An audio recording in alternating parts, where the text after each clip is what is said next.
Hello, friends, and welcome to another installment of Go Tell It on the Mountain. Today, I get a chance to be with the Reverend Dr. Donnie Anderson, who serves as pastor of Pilgrim UCC in New Bedford. Donnie, thank you so much for not only the invitation to preach, but for spending a little time to chat with you Well, today. thanks, Darrell. I'm so delighted to be here and so delighted to share just a piece of the exciting things that the Holy Spirit is doing in New Bedford. Before we move into your call to Pilgrim and how you arrived at the church, I just want to name that Donnie is a member of the board of directors of the Southern New England Conference of the United Church of Christ. And even before being a board member, I arrived as conference minister. You know, there are those people who you feel are Holy Spirit fresh wind at your back for the ministry. And so, Donnie, I just want to publicly say to you, you are that fresh wind at my back. As a board member, I always depend on you to ask not only the tough questions and the guiding questions, but also the invitational questions for how we might do ministry in a more expansive way, in a more inclusive way. So I'm blessed. Grateful. To be part of the Southern New England Conference because I am so excited. We could spend hours talking about my genuine excitement about what the Holy Spirit is doing through the Southern New England Conference and how transformative I think it not only is now, but how 10, 15, 20 years from now, we're going to look back at these days and say, wow, the Spirit was really working. I received that and I concur with you. So Donnie, talk to me about how did you arrive at Pilgrim? What happened in the Holy Spirit story that this is where you're now serving? Well, it's an interesting story in that a couple of months shy of my 70th birthday, while I was serving as the executive minister of the Rhode Island State Council of Churches, I came out of the closet as a transgender woman. And I was in another denomination for most of my career. I wasn't worried about them throwing me out, but I knew there weren't many churches that would invite me to be their pastor as a transgender woman. And I wanted to finish my career where I started in the local church because I love the local church. And I knew that the United Church of Christ was very close to me theologically and that there might be an openness. And so I had my credentials recognized in anticipation when I did retire at 72.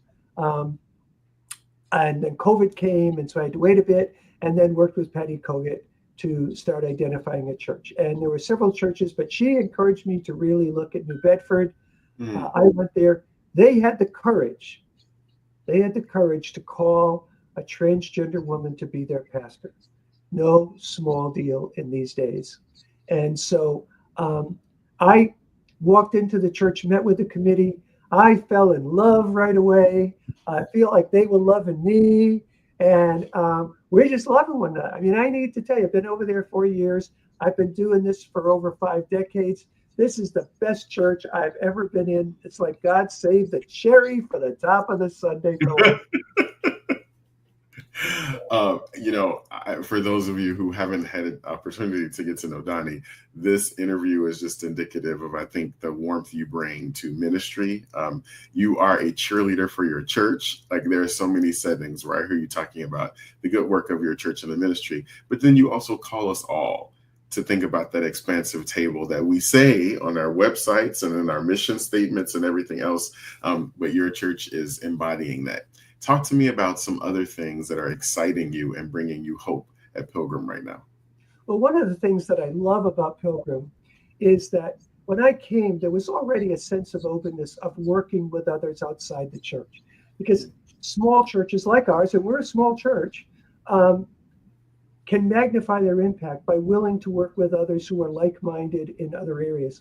So, for example, we work with a nonprofit in our facility and feed between 40 and 100 people 6 days a week, 52 weeks a year, with one part-time director. All the rest is volunteers. I mean, it's amazing. On this last Sunday night, working with that group and another partner that works with unhoused people in our parking lot, we had over 60 people lined up for hot dogs and hamburgers. When that organization ordered the hot dogs and hamburgers, the thing they told to the order person is said, don't get the cheap burgers, get the good ones. And so it was just a great dinner. They had potato salad and watermelon, and it was great. And We sat on like a telephone pole that was on the side of the parking lot. And my fiance and I just sat with them, and we all ate together and enjoyed it. And one woman said, who I know from our breakfast program, one woman said to us several times, she said, "This is the best Memorial Day I have had in years." Mm. I mean, it was, and you could see it on the faces of other people, because this isn't some group coming in from outside, helicoptering in, stopping down, giving the poor people a meal, and then taking off. We're partnering with groups that are working with folks every single day. And the goodwill that those groups have with these folks spills over onto us. And they Yes. see us as a place of real welcoming and being together. So they're just, and the Pride is coming up. We have a Friday night on Pride. We have a big concert, poetry reading kind of thing going on. And you all come with community groups coming and talking about their stories. Then Saturday is Pride Fest with tents, and we have flyers to give out.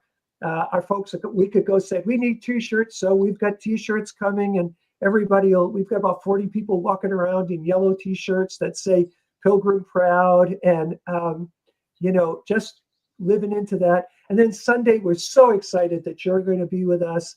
We have community folks coming, and the president of our city council is coming to sing as part of that service and bring greetings from the city. So it's just a good day. But the church, I think one of the great things about the church that is transferable to other places is its willingness to find and build partnerships with organizations that may not be religious, but who care about people like we care about people. There's a win-win in that. Amen. And I wish more of us could get that vision. When I started in ministry back in the 70s, I think we thought the church has to do everything. If we do something like that, we have a counseling ministry that we're partnering with somebody on. Here is this little church, but feeding people, working with the homeless, got a counseling program. I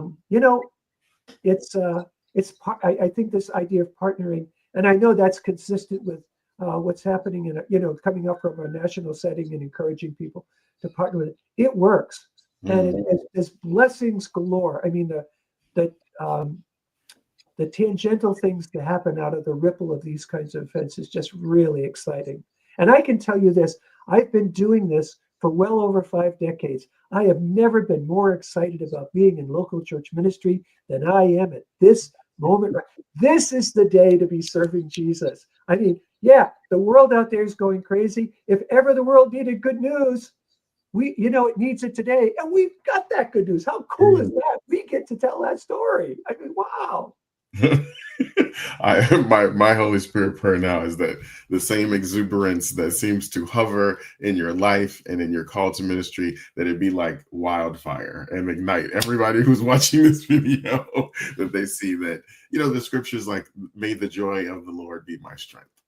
There's something about when you trust in the work that you're doing, though hard, that you're leaning on these kind of everlasting arms to sort of give you back that renewal. It shows. It doesn't mean that there aren't some hard days you've experienced as a minister, right? In the fullness of who God has created you to be, but that hasn't somehow taken away the constant call you feel to make this world a better place for others. So I want to say thank you for that. How can people join us? Are you streaming still? Is there a YouTube page? Like, how do... So we're still working on our social media stuff. So, our motto I was sharing with you earlier, Darrell, is participation, not perfection. Right. So we're still working on stuff, right?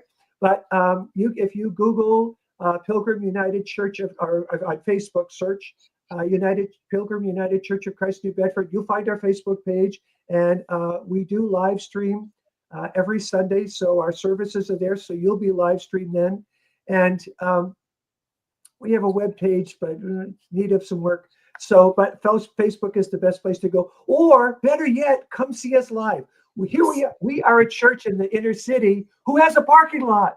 So you don't have to look for a place to park. You can come and park and join us. Come dressed any way you want to. I have someone who comes in pajamas periodically. If you're looking for stuffy, staid, regular kind of service, we're not it.